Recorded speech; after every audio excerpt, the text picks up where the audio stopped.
I was not drawn to basketball at all. I saw a lot of female athletes getting bullied on TikTok, um, and I would go in the comments and kind of like hype them up. When I saw they were getting bullied, and I started calling myself the hype woman for the female athlete.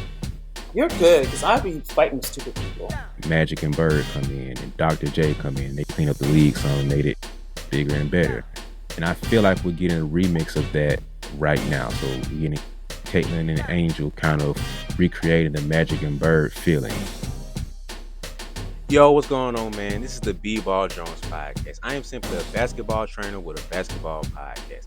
My goal is to present the game to you from a different angle, educate you with a unique perspective, and also change your mindset along the way. Thank you for listening. Thank you for watching. Hope you enjoy. Yo, what's going on, everybody? Welcome into the episode of the BeBall Jones podcast. And I am joined here with the elite of the elite. Like, so many of us dream and just wish of making it to the pros. And I have somebody here who might be like the most elite of most elite, because like there aren't so many people that can say they played in the WNBA. And I have someone who can say that. And I have with me a hooper, former hooper, a mom, a content creator. She is a coach. She does a lot. She has a lot going on here. But I have with me Miss Val Whiting. How you doing here, ma'am? Appreciate it. I appreciate you because you wear so many different hats. I don't know how you make time to just do this interview with me. So I just have to respect that off in the beginning. Google Calendar. So I don't even know where to start with you, right? Honestly, like, okay, let's go back to what the initial thing was with you, because you were a hooper first. That's what the initial thing was. Tell me about like your claim to fame within basketball. Like, what was the thing within basketball that drew you to it and it drew to you, if that makes sense? I was not drawn to basketball at all. Really? I didn't even play sports since the 7th grade. My math teacher, I actually wanted to be a cheerleader. And my math teacher, well, let me back up. I tried out for cheerleading. I was tall at my age. I might have been about 6 feet tall in 7th grade. And that's like maybe 12-ish. And I tried out. I wanted to be a cheerleader because I was getting bullied a lot. And I was like, okay, maybe if I'm a cheerleader, I can be cool and the bullies would, just leave me alone. And I remember trying out, and they give you cheers to work on, and then you do the cheers in front of a committee. And I thought I did good. I thought I was all right. My mom actually said I looked kind of clumsy. She told me this years later, but at the time she said I was doing well. So that's how parents gas you up. Anyway, the next day, it was 12 people and one mascot, and I was on any of the lists. And I remember being so sad because I was like my chance to be cool. And then later that week, my math teacher was like, Mr. Perlman is like, hey, why don't you come out for basketball? And I was like, okay. And I have no idea why I said yes, because I had no exposure to sports. Like both my mom and my dad played sports. My dad played college basketball. My mom played high school and could have gone to college and played basketball. But I didn't have any exposure to sports, but I still said yes. So that's how I got started. I wasn't even drawn to sport. It was so confusing. I used to score at the wrong basket when we switch at halftime. I had wide open layups. I would shoot over the backboard. I was really bad. And I remember 8th grade and 9th grade, I tried out for my high school team, and someone said that I would never be a good basketball player. That's how bad I was, that I would never be a good basketball player. So I didn't really start loving the sport until probably the summer between my 9th and 10th grade year, when I had like a breakthrough, and I got a letter. I went to a camp, and back then you can go to camps and college coaches will go watch you. Not like AAU here. You can go to a camp and they can see you work out and do drills. And I got my first letter from a college, which was Princeton University. I'm from Delaware, so that was like a big deal to me. And I was like, okay, well, I can go to college for this, and I'm having success. And that's what kind of lit the fire under me for the sport. So you went from a cheerleader, well, not even a cheerleader. I didn't make it. A wanted to be cheerleader to college champion WNBA play. That's interesting. So when you first started getting that success or that first glimpse of hope to be more, what changed from kind of just liking it to wanting to do it to like, okay, let's actually get serious here and make this my future? It was just feeling like success of working on your game. So my dad would take me out and work on my game. Mhm. And he would take me. We would go to the park and ball like at 6 8 o'clock in the morning, and then all the other ballers would come in, and he would put me playing pickup basketball with grown men like Mhm. Ray Ray and Pookie. Me, 13, 14 years old versus Ray Ray and Pookie, and Mhm. so that kind of made me a lot more aggressive and stronger. And I was balling against them. And then just like I said, in the summertime, just having that success and feeling like I was getting used to my body because I was this height I am now. I was 6'3" by the time I reached ninth grade, but I Mhm. was also very uncoordinated and falling and stuff. And I think that summer between ninth and 10th grade, I finally just got used to my body Mhm. and feeling athletic and being comfortable being athletic because then it wasn't like girls weren't really playing sports like that.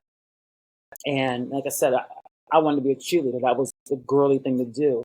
And Yeah. me being, a basketball player, I didn't always feel, I guess, feminine or girl like. And Mhm. so I was finally getting comfortable with that, being an athlete as well. Which is, when I think about throughout my whole life, has been a struggle, just being comfortable, being strong, and not the stereotypical, I don't know, female or woman. Mhm. So around that time, the W wasn't like around that time, was it? No, there was no women's basketball until when was the first league? I want to say the WBL. And that was 1978. That folded. Maybe last. I'm not sure how many years that lasted. Um, so when I graduated college, I had to go overseas, and I played in Italy, Israel, and Brazil. And then when I came back from Brazil, I got news that a new league was going to be started called the American Basketball League. And then Mhm. I ended up playing in that in '96. And then the WNBA came about in '97. So those two leagues were happening at the same time. Mhm. And actually the ABL had the better players. We had 9 of the 12 1996 Olympians. So Dawn Mhm. Staley was over there in the ABL. Um, Teresa Edwards. These are names that they're Hall of Famers. Katrina McLean. The only people who stayed with the WNBA who decided to go to WNBA and not the ABL were Cheryl Swoops, Lisa Leslie, and Rebecca Lobo. Originally, Lisa Leslie was supposed to come to the ABL, but she backed out and went to the WNBA. And so the ABL only lasted 3 years because we really couldn't compete with the WNBA, their marketing power. Even though they were paying us more, they were paying us six figures, and we had the better players. We just couldn't sustain competing against the WNBA, and they were taking the major TV contracts. So that league folded, and then we all went, well, actually, just 20 of us, it wasn't that many of us, went to, because that's all the spots they had available, went to the WNBA. And I started my first year in the WNBA in 1999, and I was, 27-year-old rookie. Mm. Okay, I want to get there too, but take me back to Take you back to Stanford. yes. Okay. Stanford, it's funny how Stanford first saw me. Mhm. Um, I went to I'm from Delaware. I went to an all girls Catholic school where my graduating class was only 52 people, 52 girls. Mm. And so Stanford saw me is because my dad never had an issue with making me get out of my comfort zone. He would put me in all these situations for me to fail. So Mm. he put me in a USA basketball tryout against, I was just starting playing basketball, like ninth grade. And these ladies were like pros overseas. Like Shore Miller was there, for example. And he had me, who had really just started playing basketball. I was a part of playing against all those women. And so Mhm. he wanted to show me, if I really wanted to work hard, this is where I want to be. And so, and also other women my size, because I wasn't around a lot of people who were, 6'3" or black women. And so I'm out there at the Olympic Training Center trying out, doing drills I've never even seen before, like the 5-man weave, getting my butt kicked. And when you go to USA Basketball, they give you a jersey with your number on it. There's no names, just a number. And so when you make the roster for the next cut, they just put the numbers up of who's making it. And so it was time for cuts. And I looked up on the wall, and my name wasn't on there. And I started crying, which is the weirdest thing because I knew I didn't belong there, but I started crying. And the Stanford coach, Tara Vanderveer, saw me and I guess noted that I was really competitive. And also she noted that I backpedal really well, really fast. And I always tell the story because you never know who's watching you. And so those are two things that she noticed about me, and that put me on her radar as, as a ninth grader. So that's how they first saw me. And then, like most basketball players, when I got up older in my basketball career, I played AAU. And that's how I ended up signing with Stanford. And I've always had an obsession with moving to California. And that's when Stanford first recruited me. I had never even heard of Stanford before. And so when I got my first letter, I was like, where is this? It's like, oh, it's Stanford. It's a good school. Because on the East Coast where I live, it was all about the Ivy Leagues. I was close to University of Pennsylvania, Harvard.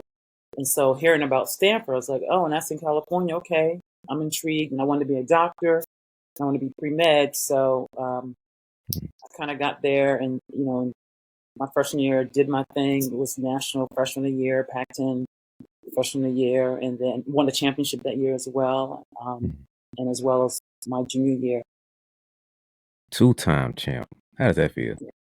It feels cool. I kind of take it for granted, but then I think about all the teams that have gone through Stanford in the 35 years that Tara has been there, and they've only won a championship 3 times, and the most recent one was in 2020.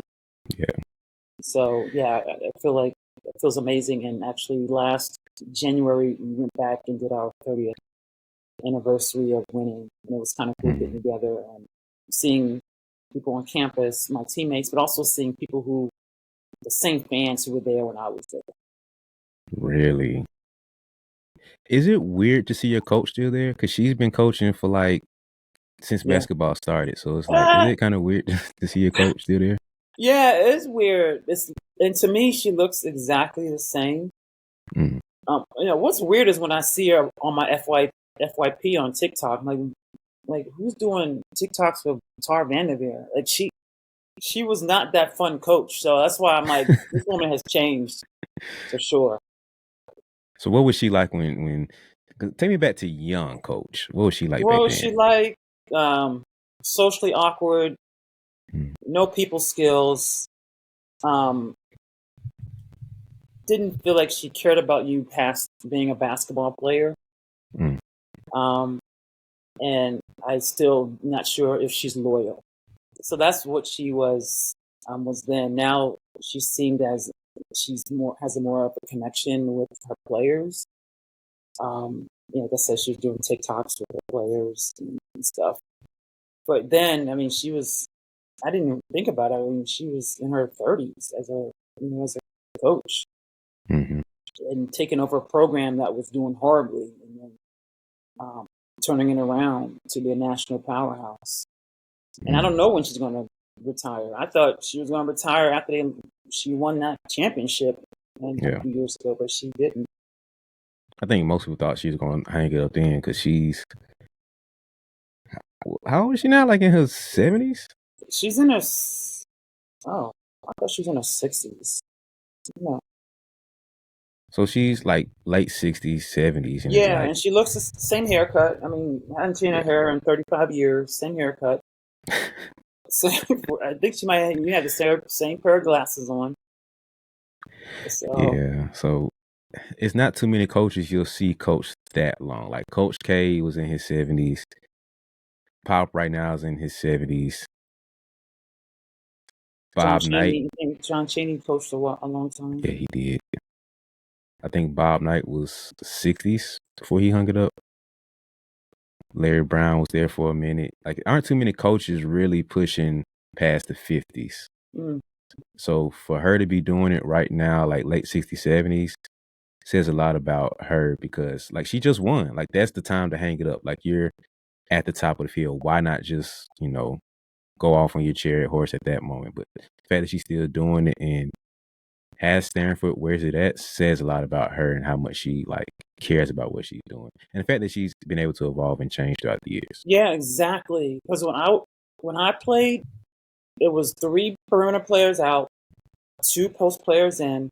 We ran high-low, pounded it inside, inside out, and the ball went inside first before anything else happened. And Yep. we shot a lot of threes, but now it's, and our offense is predictable. It's like we knew where to go. Now there's like, they run like a read and react kind of motion offense, where people, are versatile, and it's not positionless, but it's almost positionless. And they have 2 posts, but they're not clogging up the lane like I did when I played. Hmm. Did you go against Cheryl Miller at any time? No. Cheryl Miller I watched her, so I graduated high school in 89. I want to say she's early 80s when she graduated. And when I was in high school, I used to watch her play. But they only put women's basketball on one time of the year, and that's just the Final Four in the championship game. And I would record them on a VCR and then watch the VCR all year round until the next year, and I record it again. So, yeah, I watched her. And when USC recruited me when I was in high school, I got a letter from Cheryl Miller, about, come to my school. And I was really excited about that because I'd grown up looking up to her. Mm.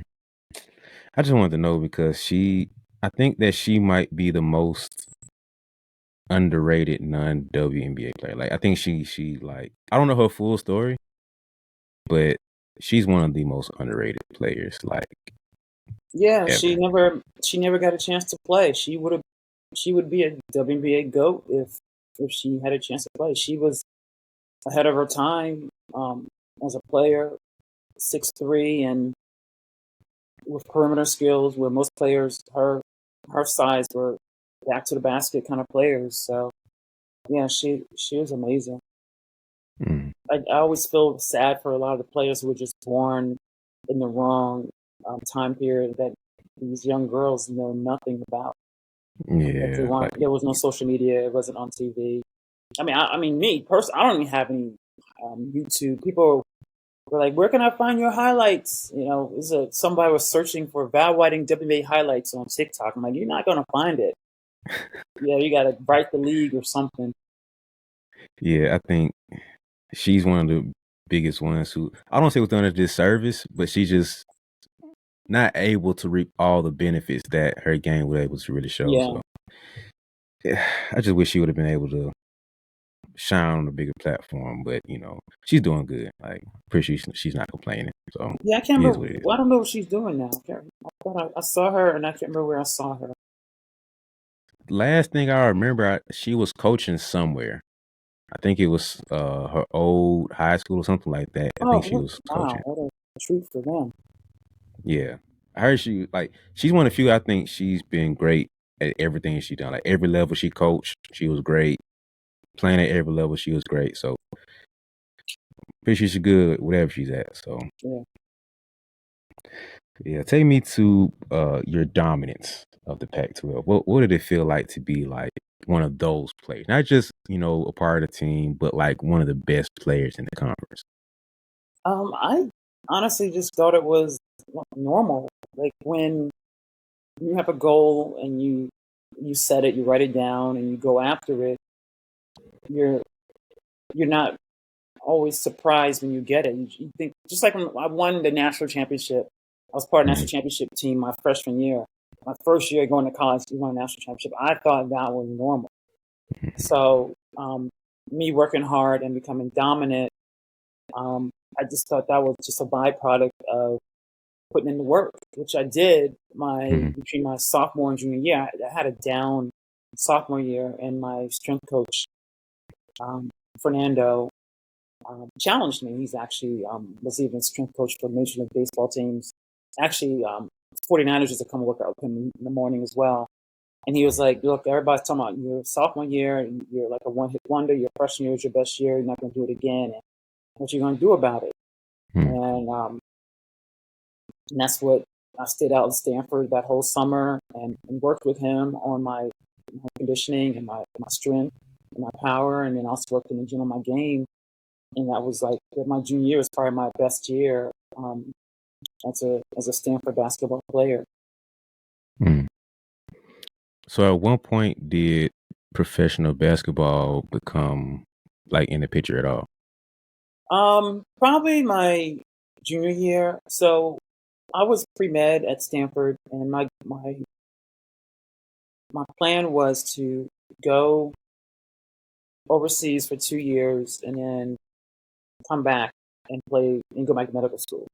And so I got into medical school my senior. I took actually 4 years and 2 extra quarters to graduate. And so I got into medical school, and then I said, hey, I'm going to go play professional basketball for 2 years. Can you defer my admission? And they're like, sure. And so I ended up doing that. But then basketball came in the United States, and then I went back to medical school because I just love basketball way too much. So growing up, I wasn't that little girl. I was like, oh, I want to play professional ball. I didn't even know there was professional basketball until I went to college and people were talking about how much post players, because post players would get paid the most, how much post players would get paid overseas. And that's when I got interested. But I don't think I went into Stanford thinking about basketball after college. I was only thinking about being a doctor. Yo, just relax a little bit, okay? I know you feeling anxious right now. You're feeling a little depressed or a little overwhelmed because that goal you're going after feels so big and it's so overwhelming and so daunting that it's just like there's no way I can get there. That's probably the reason you haven't started, and that's probably the reason why you're feeling inconsistent about it. But I'm gonna help you out here. Okay, if you haven't started, then just start. I don't care what your excuses are. Figure out a way to just start and just do it. Next is just to keep making progress. Add one more thing every day to get better at it. Get 1% better. But while you're on this journey of self-improvement and getting better, get you a shirt as a reminder that progress is the only goal. That's just, I don't know. It's interesting to think about that, man, because like even now, a lot of women don't shoot that high with their basketball careers. Like talking to players now, like a couple girls who are in college, they just like at a certain point, they're like, I think about going overseas. I don't really know, but kind of see what it is. But they're mainly focused on their career and their degrees. And for that to have been that many years ago, to see how it's not changed as much, like the W is a bigger thing now, but for it to have not changed that much is kind of, I just say interesting to say the least. Yeah, I don't know. Maybe because the money doesn't seem like it's big. Maybe that's why, or I'm not really sure. I know some girls I talk about, they want to go. They ask me all the time how to get there. How did I get there? Which is difficult to answer because my path is totally different than what is going on right now. Yeah, I think it's a blend of the money and just the opportunities. Like you hear 2 years ago, this top pick just got cut, and then last year's big pick just got cut. And it's like, what is going on for that to be the thing? Like, how are you drafted as the top 5 pick and then you get cut? Like, you would never hear about that in the NBA. It's like, who was the number one? Who was the top pick? Like, Brandon Miller just got drafted second, I think. Second or third. Like, you wouldn't hear him getting cut in a year or two unless he just did something stupid and he just out the league. So for that to be going on at this point is just interesting. But yeah, that is like Alexis Morris. That's who got cut from LSU. Yeah. I don't know what pick she was, but the W is just really competitive. You got these hungry and strong and already proven veterans and know the tricks of the game and things that she has yet to learn. And they're probably giving her the business. I wasn't surprised. I just know how competitive it is. Yeah. I'm thinking about me playing against, me being a veteran and a rookie coming in at my position that's, second round or late first round, she doesn't know what I know. Mm-hmm. She may have youth on her side, but she doesn't have the knowledge of the game or doesn't know, how to navigate the post like I would know. So I just think it's tough and expansion needs to happen, but I don't know when it's going to happen because, the league, as you know, loses money every year. However, there are the business. It's not the only business that ever lost money that's still being sustained. But Yeah. The only thing that can happen is expansion, or even it would be wonderful with some kind of G League for the W. That'd be even cooler. What do you think the biggest, like, if we could fix this big thing with the W, I think that would be the trickle effect of solving other problems. What do you think that'll be? I think one, getting more women to watch the W. I don't think we have enough women watching women's basketball at the professional level. I'm not sure about the college level. The marketing, I think the marketing should be better. Sometimes things happen in the W and I have no idea because I don't see it on TV. I don't see it being advertised. Like I'll see the NBA game being advertised during the playoffs of the NBA game during Major League Baseball, but I don't see the same for the W. So I think marketing, that's always been my complaint every year. Marketing, and marketing of certain players. They only market certain players, so nobody knows if there are any other players in the WNBA besides Sue Bird. Right, that's the only face you see. And girl, she don't even play anymore. And I still see her doing stuff. I mean, nothing against Sue Bird, but you got some other sisters coming up that's doing their thing. You got Asia Wilson and Jacquel. You got Enrique. They're doing it big. I like to see them being pushed. Yeah, I think that Asia is the go-to player for that because she has the game and the personality that people would draw to. So, like, why not push her more? Why not focal?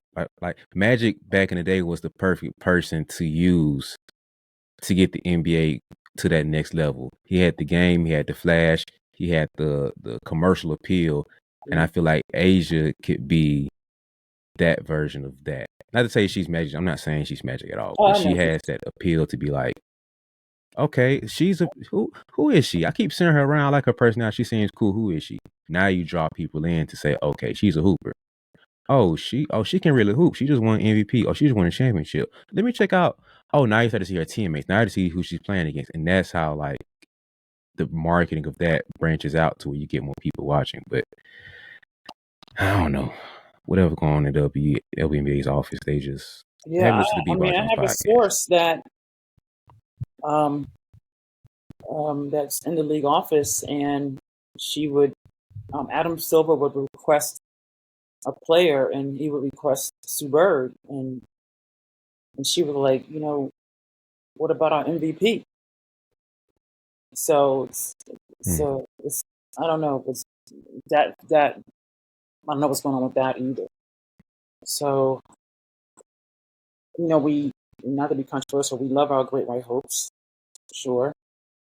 So does marketing. So does the companies that support the league, and that's why, even though I think Caitlyn Clark is a great player, that's another reason why people latched on to her so huge, because she was white. She is white. Yeah, I think that's what the draw was between her and not just Angel, but kind of the whole team, really. Like, it was the white versus black. Yeah. It was Angel versus Caitlyn. That whole thing collided to where same actions. Like, as a hooper, hoopers know that's just basketball. That's not a big deal. It just is what it is. But then you have outside forces looking at it, and it's like, this black girl shouldn't be doing that. The white girl is right, and it's like, bro, that's just basketball at the end of the day, man. It's like People two competitors going at it. going crazy on. They still talking about it on Twitter. I follow Angel Reese on Twitter, and I'm always in her comments just watching, and there's always this one guy or other guys calling her a thug, saying Caitlyn Clark is better. Just, you only won because of this. I'm like, dude, it's like, how many months ago did March Madness happen? Like, get over it. Let's move on. And these are people that probably weren't even basketball fans until last year. And I think it's great that Caitlyn Clark brought so much attention to the game. Yeah. But I also think there's a racial component to it as well. Yeah. I always say this. I like to get other people started on this too, but I think the W's at a great space. Like women's basketball, I say, is overall in a great space. And I say that because it lines up with the NBA and the timeline they had. So the W is almost 30 years old. It's, late 20s. Right around that time, NBA had a huge issue. That was the, drug era and all that stuff. It wasn't close to what it is now. And right around that time is when you had Magic and Bird come in and Dr. J come in. And they cleaned up the league some and made it bigger and better. And I feel like we're getting a remix of that right now. So we're getting Caitlyn and Angel kind of recreating the Magic and Bird feeling. So if that can be the rebirth of what sparks the W to get to that next level, then I'm off. That. Even if it is the racial tension, like as long as it doesn't cross the line. It kind of crosses the line getting racial, but it doesn't cross like that next line to where it's like, it was it was getting out of control. Oh yeah, it was crazy. I was really surprised, and I like both players, and obviously I think Caitlyn Clark is the best player, but people were just didn't even know anything about basketball. Like, well, she's the third best player on her team because they're going by that one game. Yeah. It was just really, I don't know why it has to be Angel versus Caitlyn anyway. They don't even guard each other. Yeah, it's too much of non-basketball people talking about basketball overall. It's not just W, it's NBA too and college overall. It's a lot of that going on, but that's why you saw, I don't know if you saw it, but you saw a movement of people on Twitter talking about, let's get basketball people back in basketball. No, I didn't see that. Yeah, it's different trainers and coaches and stuff just talking about that. And that's why. It's too many people who don't understand the nuances in the culture. Like when you start saying Kobe can't play because of these numbers and AI couldn't hoop because of these numbers, that's when it got real funny for me. I'm like, what numbers y'all looking at to say just because he shot this percentage and these analytics talking about this saying they can hoop? I'm like, all right, whoever came up with this just needs to go back home and do something else with their lives. Because Kobe, AI, like really? All right. But it got weird for a minute, and I think we're going to get back to a point where we do have the right people in the right spaces promoting and talking about the game. So I don't know sometimes, but I think we're going to be all right. But I did want to ask you this because you know about this. Why is it that college players transition to the W a lot, I don't say easier, but like the best players transition over to W easier than the guys do? I don't know. That's an amazing question. I don't know. I was going to say physicality, but some of these kids come out of college, like just got his name. Who's a guy who played for the Pelicans? Zion. Yeah, I mean, he's a genetic freak, so I can't say it's physicality. But it's not all. You mean like a top pick, like a the top tier, Leah Boston versus who's the top pick for this year for the NBA? That's a good question. I don't know. So you're saying the top pick for the Victor. NBA? Yeah. Who? Victor Wembanyama. I'm sure. Oh yeah. So you're saying like a Victor will most likely won't transition as well as Aaliyah's transitioning. Yeah. Right now. Like Candace Parker went from top tier to top tier. Yeah. MVP. Asia, top tier, like off the rip. So what is that? Why are the top picks the best players just? It seems effortless. Like once you're top tier, Carolina, UConn player, you're automatically going to be top 10 in the W. So, like, what is that versus college? It's like, I don't know about the college guys. I don't know, man. I've never really thought about that. You have any thoughts? Because I don't know. I think for one, it's the play. So college basketball for guys is totally different from the NBA. Oh, And I'm not saying yes. I'm not saying the W in college is exactly the same, but it's closer to where it's Yes. like I'm not playing a whole different game. Like, You're exactly right. Yeah, that makes sense. Because the women's game, even at the pro level, is not a bunch of ISO. It's more teamwork. It's more movement. You're right. That makes sense. yeah, I But think that's the Victor cause. might transition well because he's coming from. Well, he's not college though. That's right. He doesn't go to college.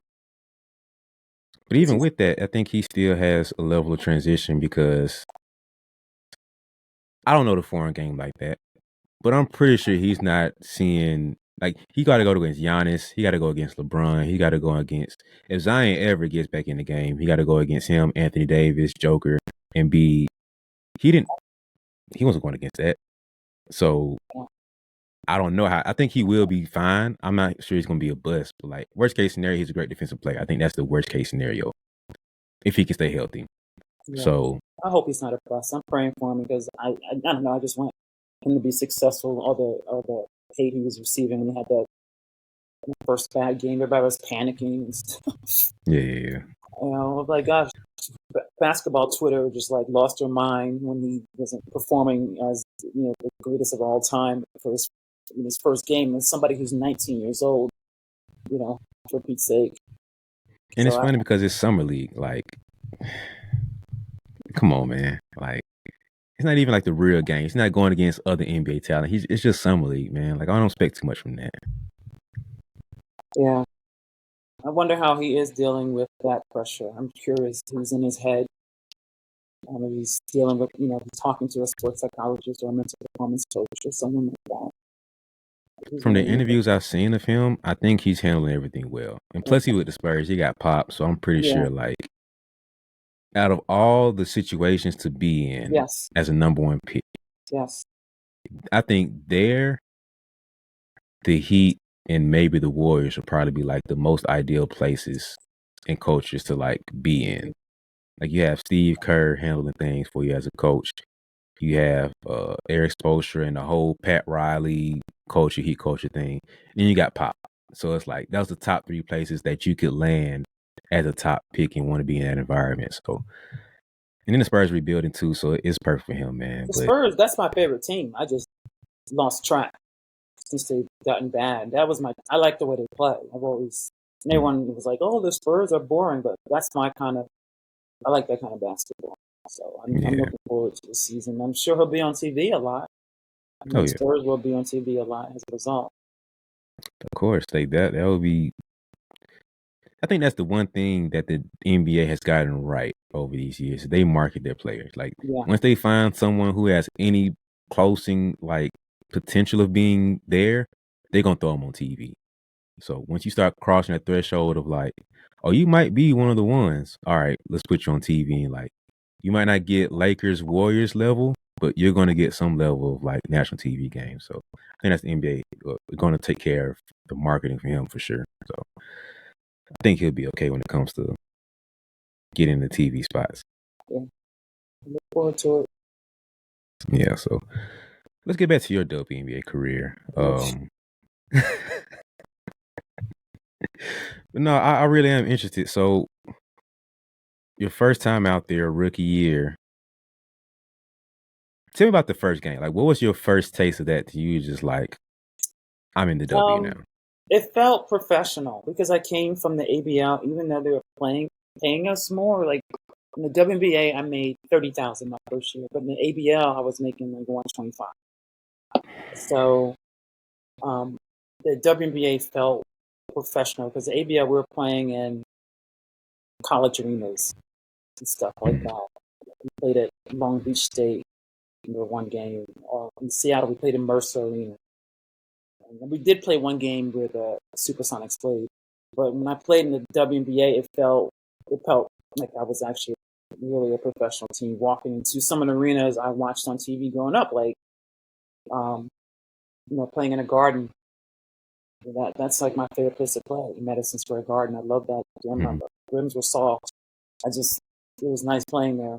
But so that's the first game I felt like, oh wow, this is, even though I came from a league where the competition was great, paying us better, I felt like I was, a professional basketball player. Mm. What do you think happened for them to be able to pay you guys more? Like, if the W is or was the superior league at that time, they just weren't able to pay more. Why was the other league able to pay so much more?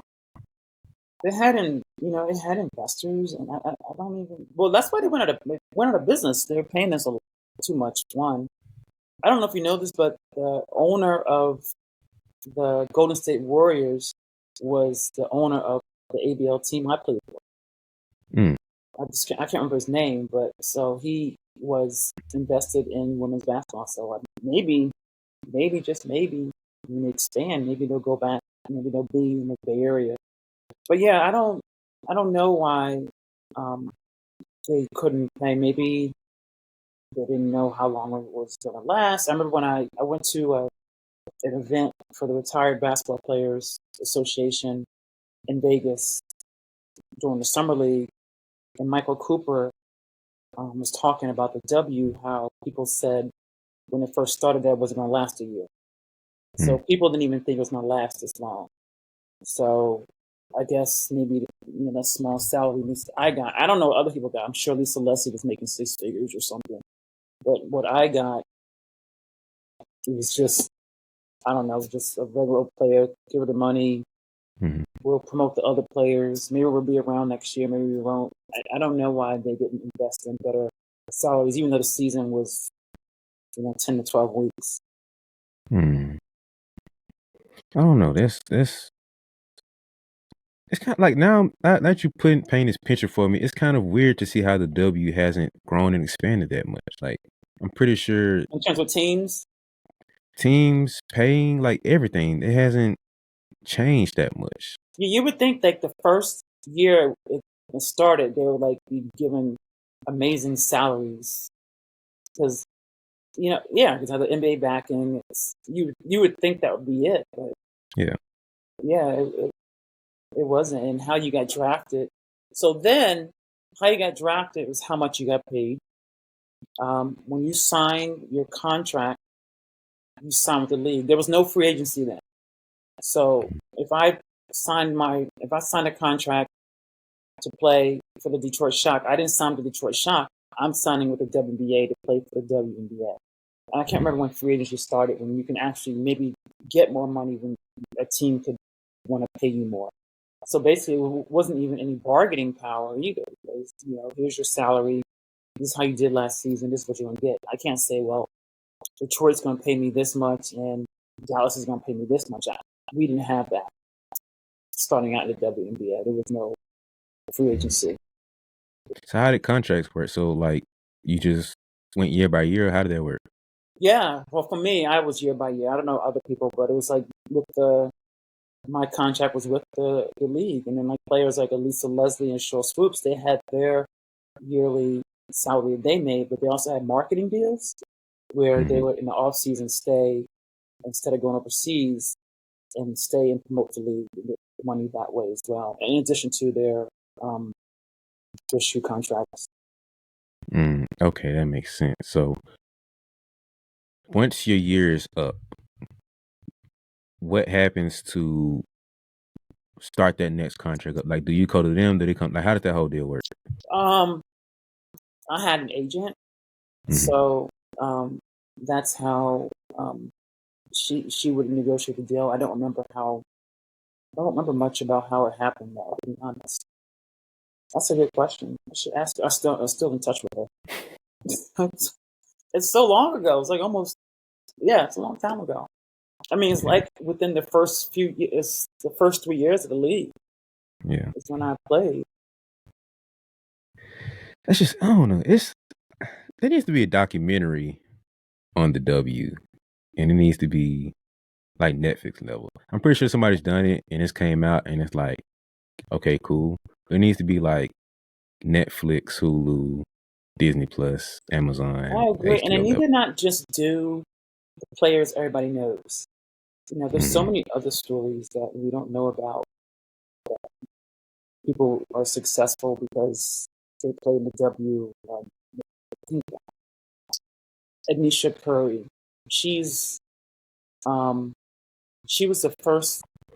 She the first men's assistant coach, and now she's a assistant coach for the Portland Trailblazers. Like stories like that. Like no one even knows who she is. But she'd be good for the podcast.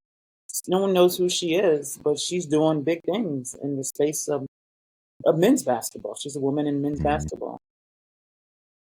Yeah, it's so many stories like that are starting to come. Like Becky Hammond just got Hall of Fame, and Spurs assistant coach. She was great as a player, and now she just won a championship last year in the W. So players like that who I think Lindsay Whalen has an interesting story how she coached and played like year round. So she was playing in W for the Minnesota Lynx, and like outside of that, she was a coach like Minnesota University, and she just double dipped like that. And I'm like, how? Like, how does your brain function to do all of that?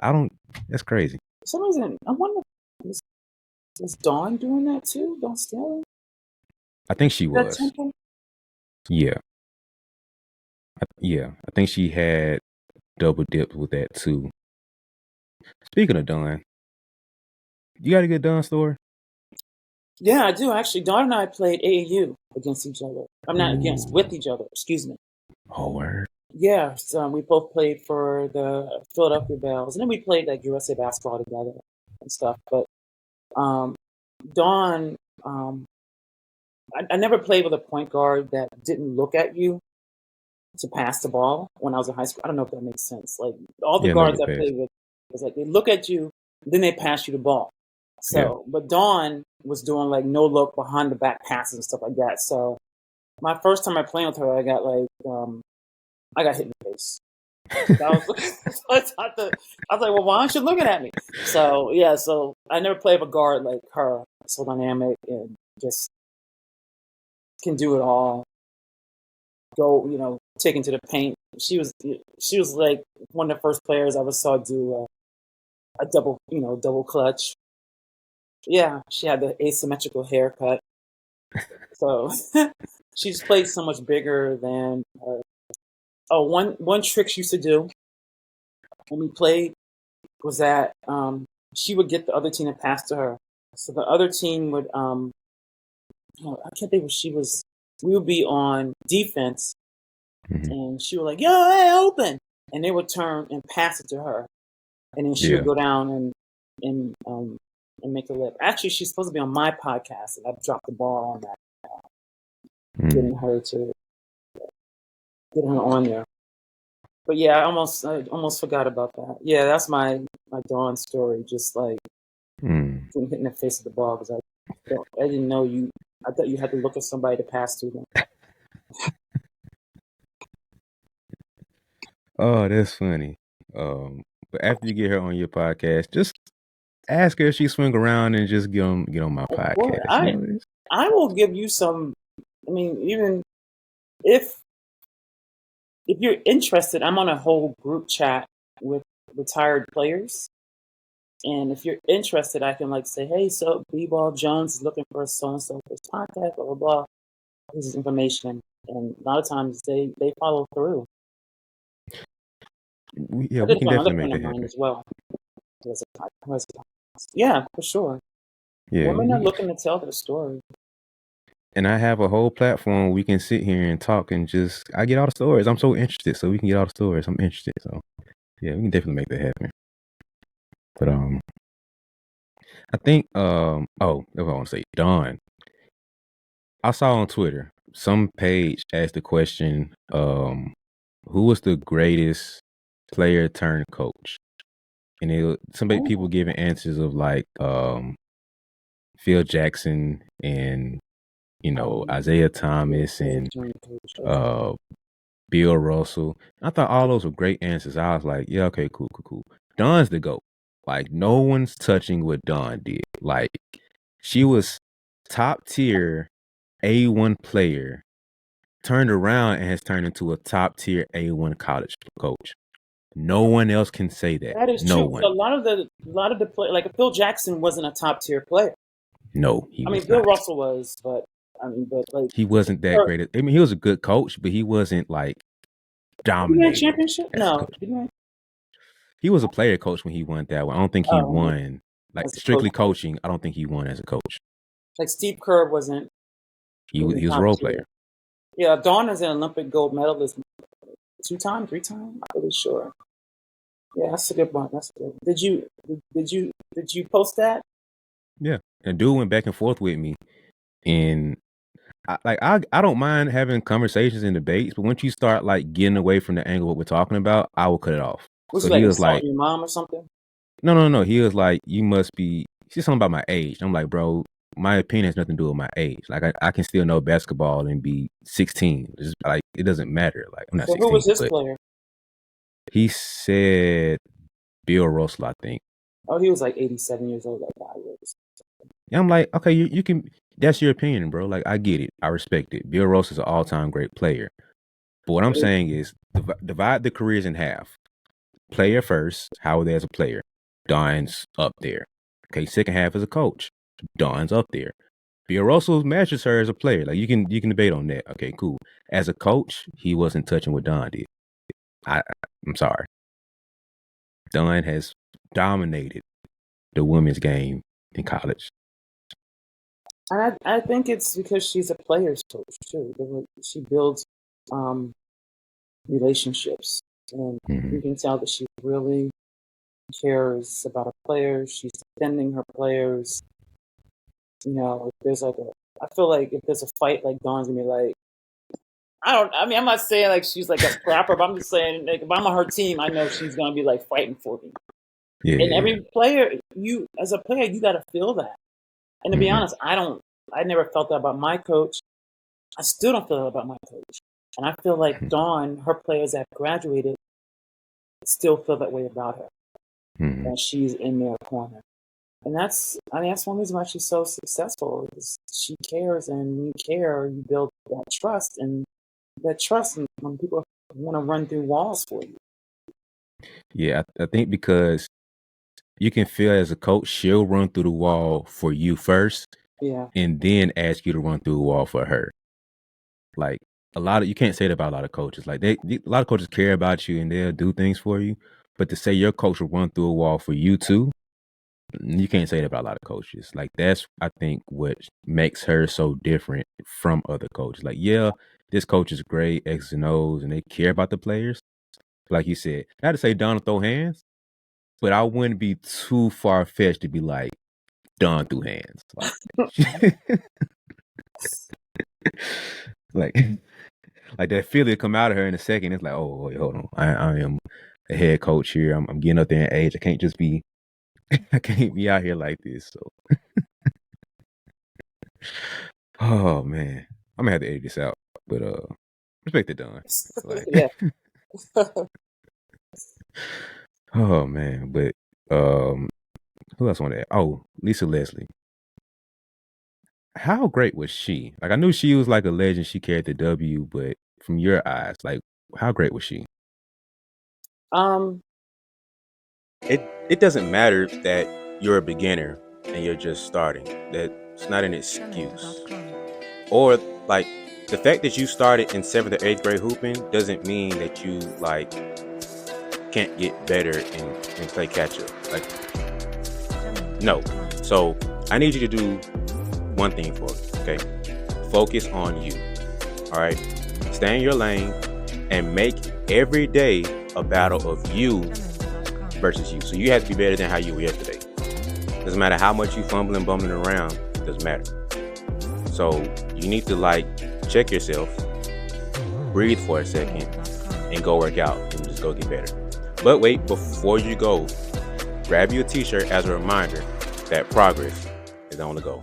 Very skilled player, hard to play against, great defender. In college, I owned her.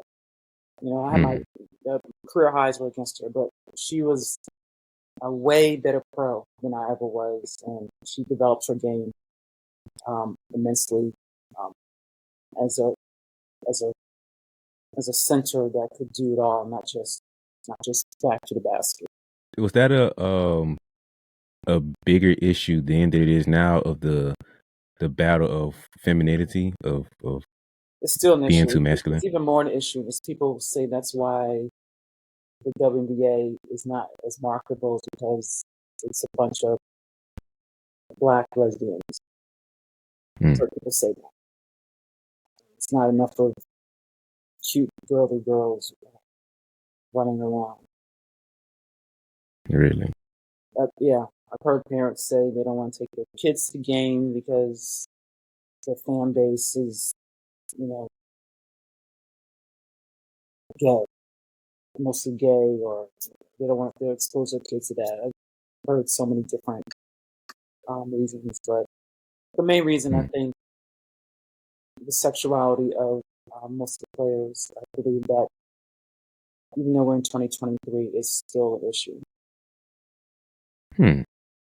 I've heard of that, but I never heard like to that extent of parents not wanting to take their daughters and stuff to the game. I never heard that before. Yeah.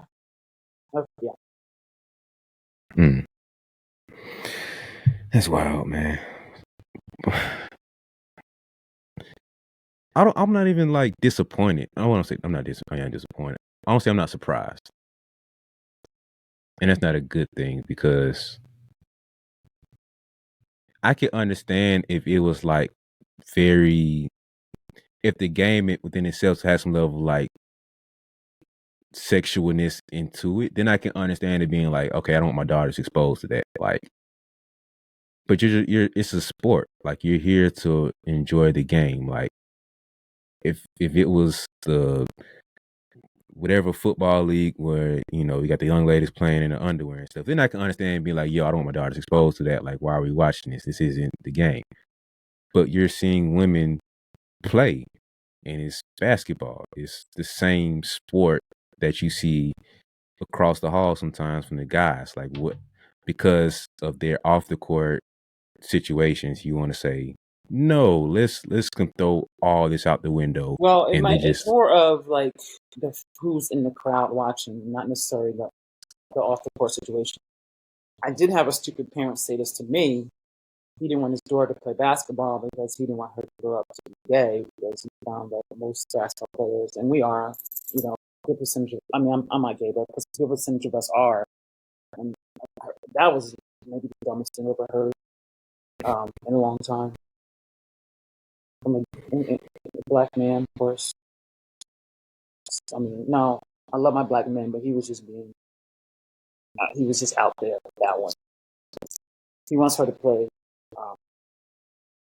tennis, like there are no lesbians in tennis or something. Or it was the dumbest thing I've ever heard. I don't want her to play basketball because of all the other gay basketball women. She's gonna grow up that. Just a lazy excuse at the end of the day. But I realize some people you just don't fight with. You're good, because I'd be fighting with stupid people. I don't know why. I like to fight with stupid people. That's a good segue. Let's get into this post-player career that you have now as a content creator, women's basketball and W advocate, and social media warrior, because you will get into it with guys. Like, your TikTok is full of responses and rebuttals against people who have so much to say about the W. So start wherever I'm gonna let you kind of like start wherever you want to with this, because I started interesting. I started on TikTok because of the pandemic. I lost my job, and I was like, what am I gonna do? And then I was like, let me go up TikTok, let me talk to athletes. And then I was like, you know what? No, female athletes need me. I saw a lot of female athletes getting bullied on TikTok, and I would go in the comments and kind of like hype them up when I saw they were getting bullied, and I started calling myself the hype woman for the female athlete. And it kind of just took off from there, and a lot of my content was about the WNBA, and I felt like I was constantly fighting for the female athlete race, just always defending female athletes, always, whether it was the national team, women's soccer, or the WNBA or anybody, I was just constantly, like virtually throwing hands with teenage boys, mainly white teenage boys, which was interesting. Yeah, that's what my content is. It's like I'll get a comment, well, that's why there's only 200 people in the gym. Like, dude, it's like 12,000 people. Like, what's wrong with you? Like, I'm always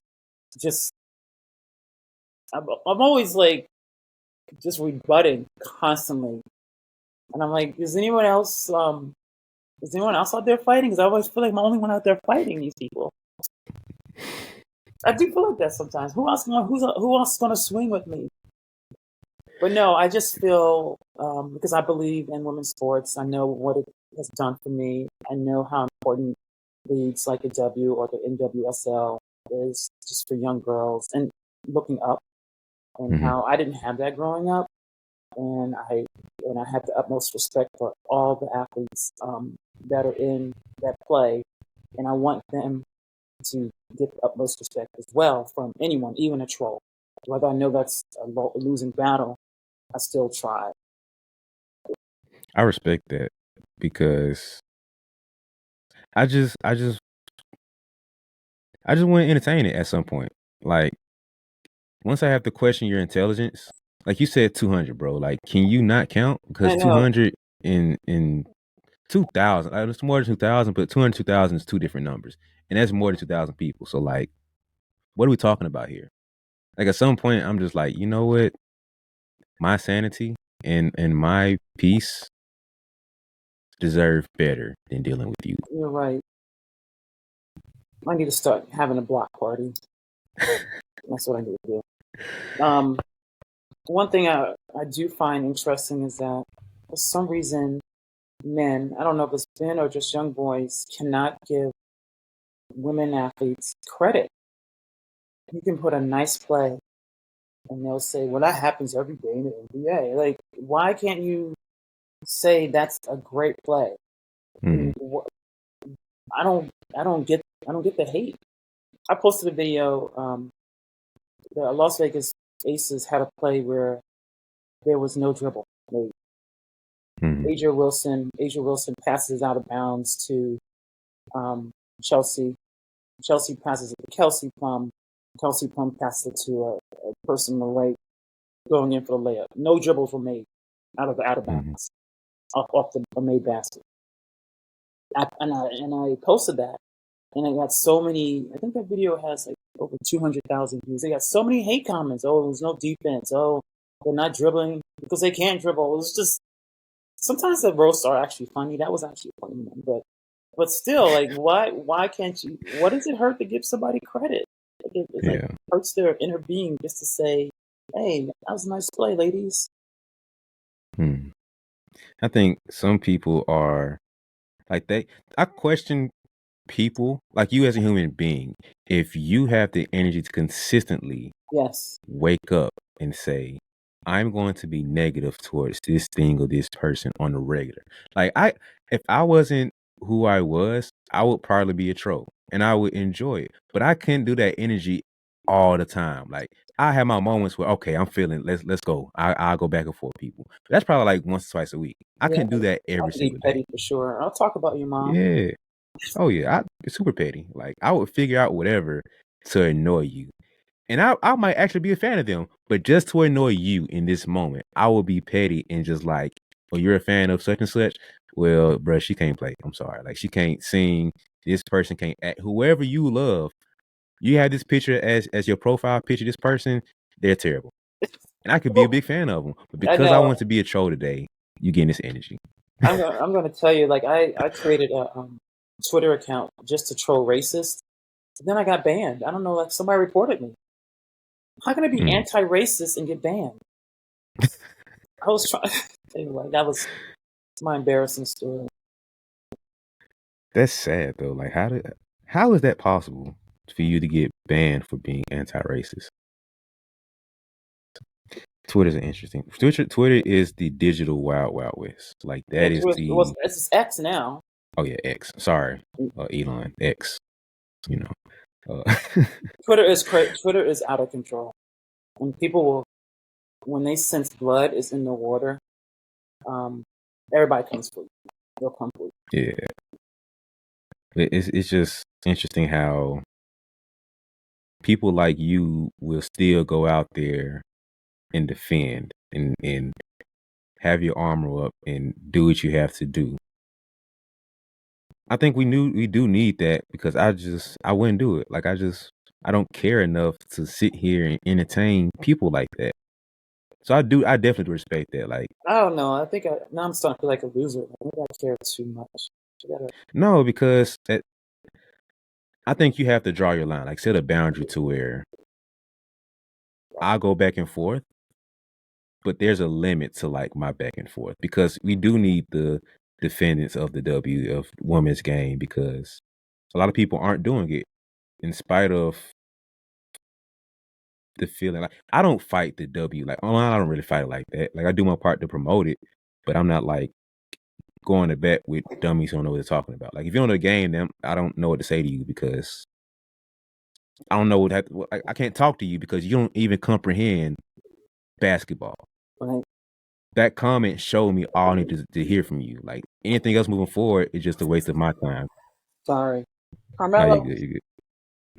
Carmelo, okay. Somebody's out. I mean, he hears noises. It's all good. But what was I? Oh yeah, I just don't have the space to like defend people who don't know the game. So it gets to a point with me once you show me you don't know the game, the conversation's done. Yeah, because I'm not going to go back and forth. So that's why I draw the line. Like when I do going back, I don't mind the back and forth because maybe you just don't understand certain things. Once you come me talking ignorant, we're done. Like I don't have any more energy towards that.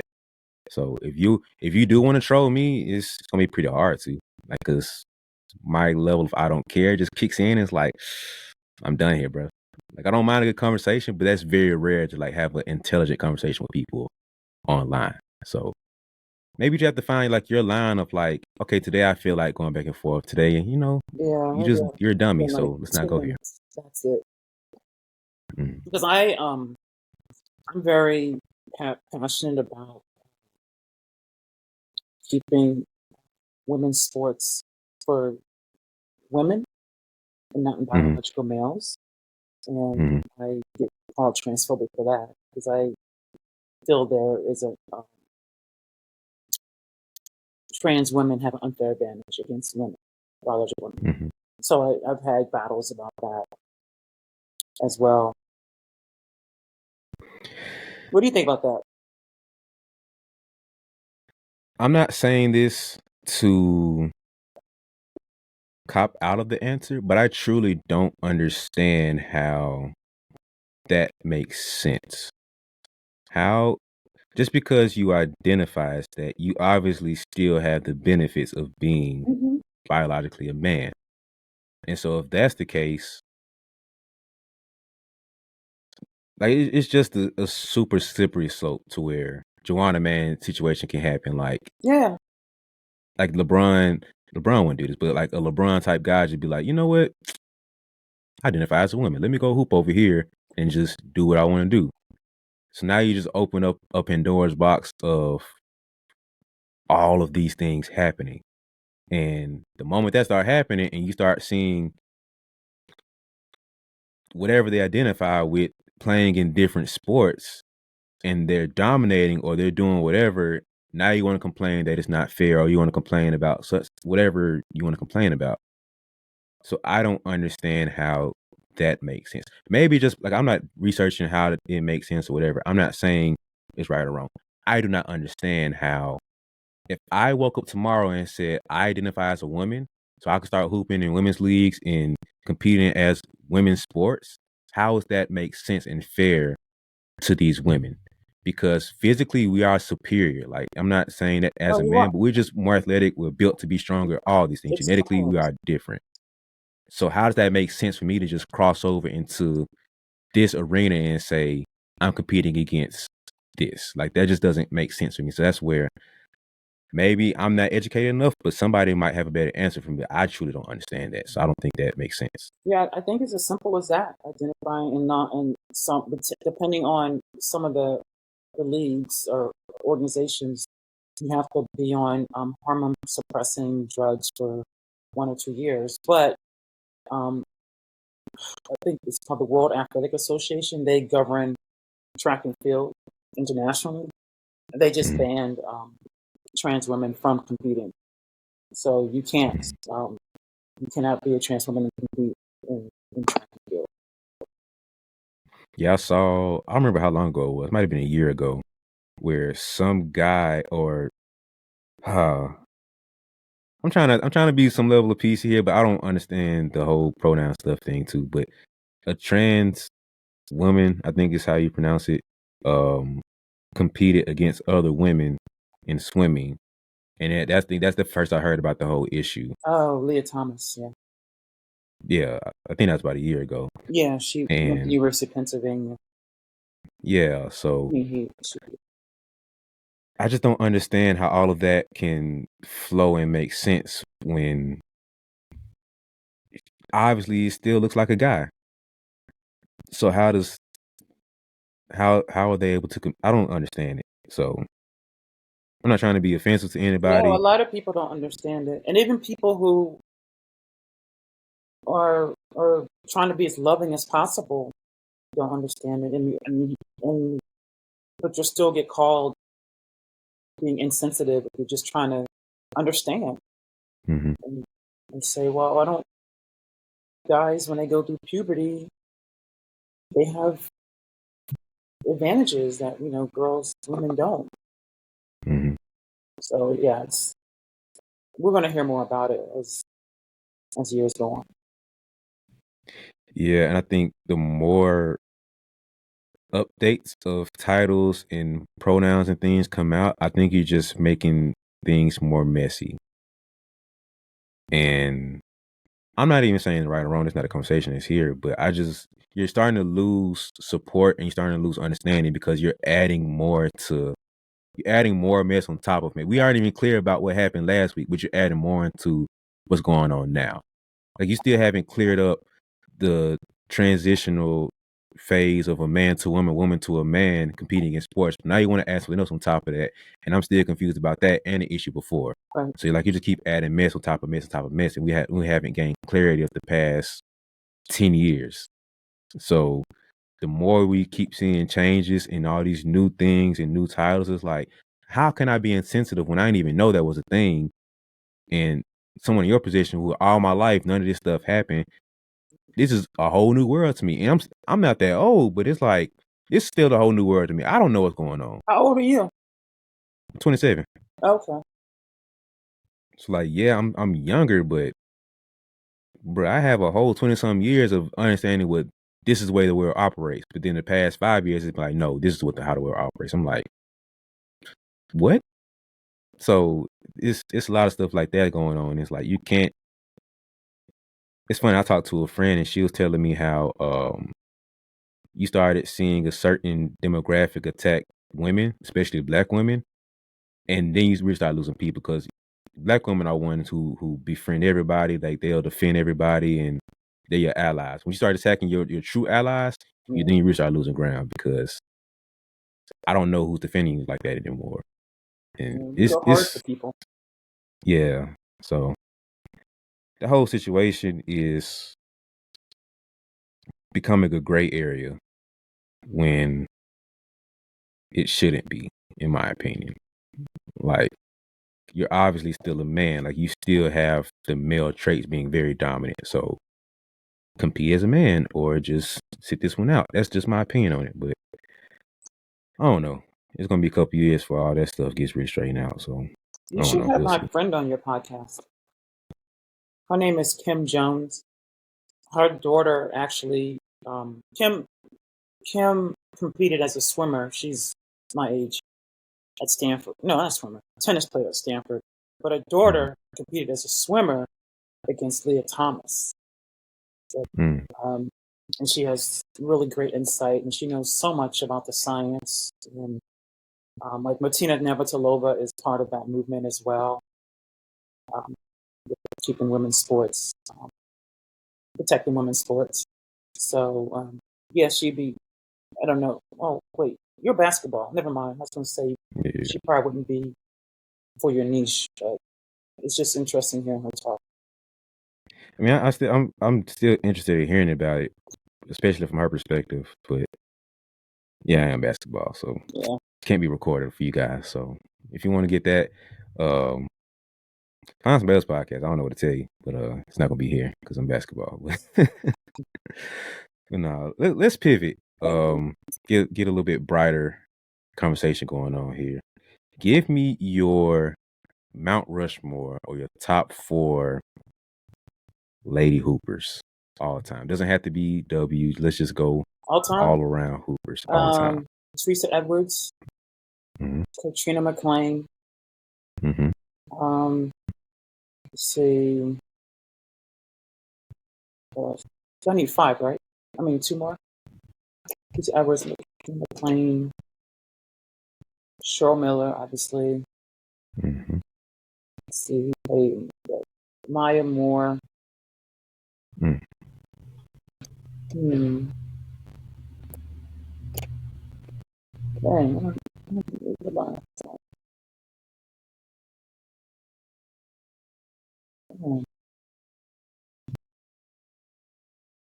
some people would say Tarazi, but I didn't know much about her. I don't know much about her game. Like I didn't really watch her. Like I watched Maya Moore. Oh, Katie Smith. Wow, you went Katie over Dawn? Yeah. Interesting. Okay.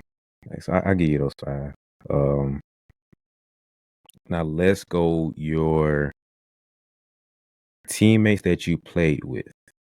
So it'll probably just be let's go Stanford and up. Stanford and up. Stanford like and up. any Stanford like up. it could be like pro, it could be international, it could be So point guard,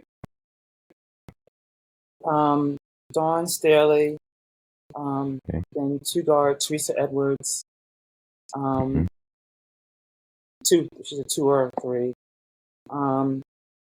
Let's see, post player, Katrina McClain.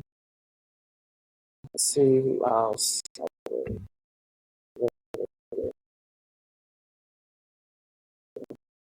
I guess I said Lisa Leslie. We played USA basketball. Lisa Leslie, another post player. Who's my 3 player? I guess it had to be Cheryl Swoops. That's a nice little group right there. I think. Yeah, that's a tough group. I don't know how anyone could argue with that one. You guys like all-time Hall of Famers, like just I think they're all. Yeah, I think they're all. Oh dang! I didn't even put Katie Smith. I played with Katie Smith too. I had to put Katie Smith over Cheryl. Take Cheryl out. Katie Smith. It's crazy. You just one Hall of Famer. Okay, let's just swap Hall of Famers. Who coaches the team? Dawn and Teresa are gonna be player coaches. They've been. Teresa Edwards was a player coach when she played in the ABL, so they're gonna be player coaches. And then Dan Hughes, and then Pokey Chapman. On the assistant coaches. You gave me like a full out. I just picked one coach. And then the athletic trainer. No, I'm just kidding. This is gonna be my GM. It's gonna be the owner. It's gonna be the president. It's just go all the way through. Oh man. What was the greatest performance that you've ever saw with your own 2 eyes? Oh man, that's a good question. I just came up with it, so thank you. I don't know. Greatest performance. It's so much. I mean, we can go male, female. Let's go women. Let's keep it all women. Okay. Well, I think when Cheryl Swoops was in college, her senior year, that Final Four, I want to say she scored like maybe 46 points. I want to say 36 points in the championship game. That was a great performance. So, yeah, it might be. Professionally, I can't remember because I'm like, you're in the game, you don't realize somebody's balling out to look at the stat sheet. But I was aware of what Cheryl Swoops was doing because I was in the audience. Because we had lost, we choked that year. I was watching her. We should have been in the final, but I was watching her team and she put up 46 points. Okay. Finally, I think I'm out of questions like that. So let's pretend that,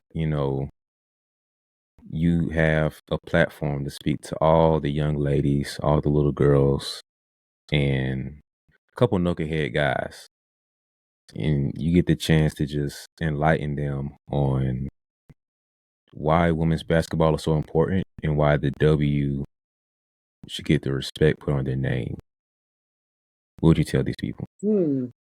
Well, I'll tell the guys, one day you're going to be a father of daughters and you want a lead, you want opportunities for your daughters to look up and have people who look like them, have role models that they're going to play a sport. So we want the W to be around. We want to support the W for generations to come. And women's basketball, I think a lot of guys expect women's basketball to look like men's basketball, and it never has. It never will. It doesn't look like it at the high school level. It doesn't look like it at the college level. It's definitely not going to all of a sudden morph and look like it at the professional level. And so just recognize that there are two different sports, two different kinds of games. And if you look at the W for what it is instead of comparing it to the NBA, you will appreciate it more. And what about for the young ladies that are thinking about the game and maybe tentative about it, or they don't understand or know about the W? What would you say to them? Continue to watch basketball, but also research and look up the pioneers, people like myself, people who came before me that are the reason that the WNBA exists. And learn your history, women's basketball history, because you can learn a lot from the old school, the old heads that came before you. I agree. So, anything else you want to say before we get out of here? No, that's it. It was a good talk. I really enjoyed this. It's a good time because my neighbor's blasting music. Okay, for some reason in Spanish. Well, that's it, ladies and gentlemen. That's a wrap. This was a very fun interview, very enlightening interview. It's not every day that you get to hear from like the top tier, like the 5%ers or 1%ers of like women's basketball, and you just heard from one. So thank you. Don't take this lightly, people. Like, she's a 2-time college national champion. Like 2-time. Like, you don't even get one of those, but she got 2 of them. Like, come on, man. Like, and she made it to the W, and she played overseas. Like, come on, man. Like, put some respect on the name. But you just got game from her for this duration. So now apparently I'm getting more people on. So like, if you don't want to miss out on that, if you're on YouTube, just subscribe. Subscribe along. If you're on Spotify, Apple, follow and subscribe along. Like this and share this, because you want to tell Apple and Spotify them like, hey, this podcast is pretty good, so y'all should like put them on your rankings and put them higher. And you send him some money so he can do more great things. And like, I can help y'all, because y'all help me, I help y'all. That's the way this partnership works. You feel me? We're a team. It's not just me. We're a team. We're in this together. So I need y'all to help me right now by just liking and sharing. And then help Miss Val out. Go follow her on TikTok. Follow her on Instagram. Not the burner Twitter, but like the real Twitter she got. Like, don't follow that one. But follow her on social media. I'm gonna have everything below. Follow me or don't follow me. It's cool. Whatever. It's BeBall Jones everywhere. BeBall Jones. And support the podcast. Support stuff that I'm doing. Support stuff that she's doing. Support yourself. Support family. Be supportive of people. And I think that's it. think I covered everything. Thank you for watching. Thank you for listening. Really means a lot. Don't take it lightly. Thank you, Ms. Val, for coming on again. And hopefully see you all next week. Thanks for having me.